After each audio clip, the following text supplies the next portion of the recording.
He said it wasn't Lewis Hamilton's fault. That's the line everyone quoted. But that's not the sentence that matters.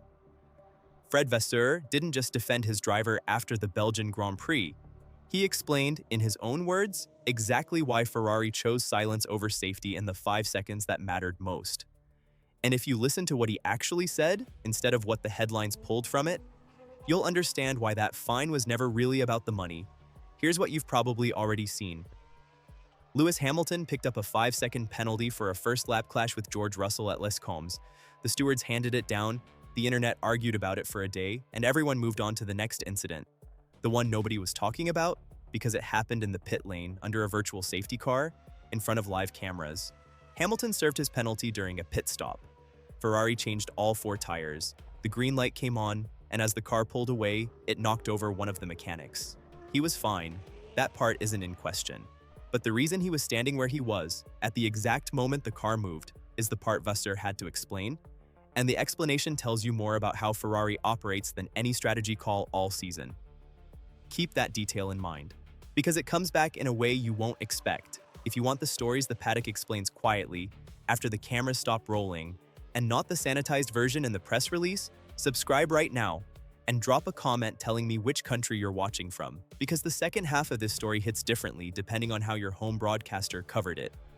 Now, follow the chain, because this is where it stops being a footnote and starts being a decision. Sky Sports analyst Bernie Collins floated a theory almost immediately. She suggested the mechanic who got hit had received a late instruction to adjust the front wing. A change requested because Hamilton was complaining of understeer in the first stint. That's a normal request. Drivers ask for adjustments mid-race constantly, but a front wing change during a double pit stop, under a penalty window, is not a normal moment. It's a pinch point.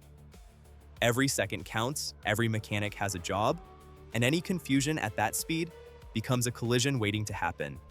Vasseur confirmed Collins was right, not implied. Confirmed. Speaking afterward, quoted by The Race, Vasseur laid out exactly what happened inside that stop. The confusion came from the fact that we had a double pit stop and the front wing adjustment just for the second, and we didn't want to speak during the 5 seconds, he said.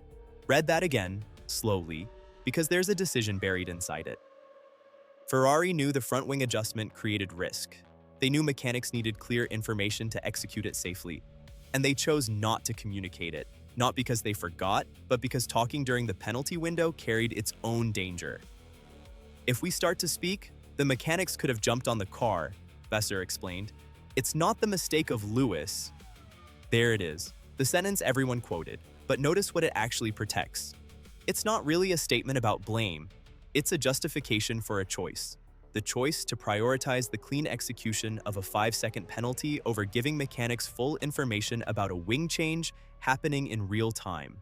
Ferrari weighed 2 risks: confusing the crew during a sensitive pit sequence, or leaving one mechanic without the full picture. They picked silence, and a person got knocked down. Would you have made that call, or does a driver's rhythm never outweigh the safety of the person standing next to the car? Tell me in the comments, and if you think Vasseur made the right trade, smash that like so I can count the votes, because this one splits the room every single time. This is the part that's easy to miss if you only read the punishment. Ferrari and Hamilton were investigated for an unsafe release.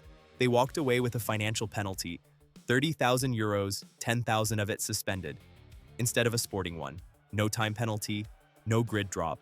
Just a fine that a team spending hundreds of millions a year will barely notice on a balance sheet. Remember that number because it comes back at the end of this. So follow the chain again. Ferrari made a communication choice that prioritized a clean stop over full safety information. That choice contributed directly to a mechanic being hit. The governing body then treated the entire incident as a financial matter, not a sporting one. And the public conversation, almost entirely, stayed fixed on whether it was Lewis's fault, a question Vasseur answered before anyone even had to ask it properly. That's not an accident of timing. That's a boss controlling the frame of a story before the story has time to breathe. Here's the part that connects everything back to Spa. This whole sequence happened in the same race weekend where Hamilton was ruled wholly at fault for the Russell collision, a decision the stewards themselves undercut with their own language, acknowledging Hamilton made a genuine attempt to avoid contact, while still handing down the harsher end of the outcome. Toto Wolff and George Russell, ironically, agreed publicly that the incident read more like a racing incident than a foul. So, Hamilton absorbed criticism for one contact where even the wrong team's boss seemed sympathetic, in the same weekend where his own team's boss quietly signed off on a decision that put a mechanic in the path of a moving car. Which brings us to the actual verdict, because all of this only makes sense once you put the pieces next to each other instead of reading them as separate stories. Ferrari didn't cover up anything illegal. Nobody's alleging that. What Vasseur did was more subtle and in some ways more revealing.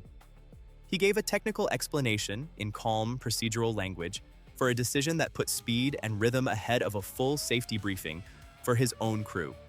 And he did it in the same breath as absolving his driver. So the two things landed as one story instead of two. It's not the mistake of Lewis is true. Nobody's disputing that Hamilton didn't cause the collision with the mechanic directly. But that sentence was never really about protecting Hamilton from blame. He wasn't going to get anyway. It was about closing the door on any follow-up question about who inside the pit wall decided that silence was safer than clarity. Here's the verdict. Ferrari didn't fail because of one confused mechanic. They failed because somewhere between the double stop and the front wing call, a choice got made that treated communication as the risk instead of treating the absence of communication as the risk. And the man who explained that choice made sure it got filed under not Lewis's fault before anyone asked whose fault it actually was. Is that the real story, or is there a stricter protocol coming out of Maranello that we haven't heard about yet? Vote below and tell me if you think this changes now, or if it takes an actual injury before a garage rewrites its own radio silence rule. Agree or disagree? The comments are the courtroom on this one. This story is not over. Pit lane procedures like this one don't just disappear after a single fine. And when the next domino falls, whether that's a rule change or another incident under pressure, you'll want to already be here. Subscribe, hit like if you've made your mind up about who really carries the weight of that decision, and I'll see you with the next file. Until the next one.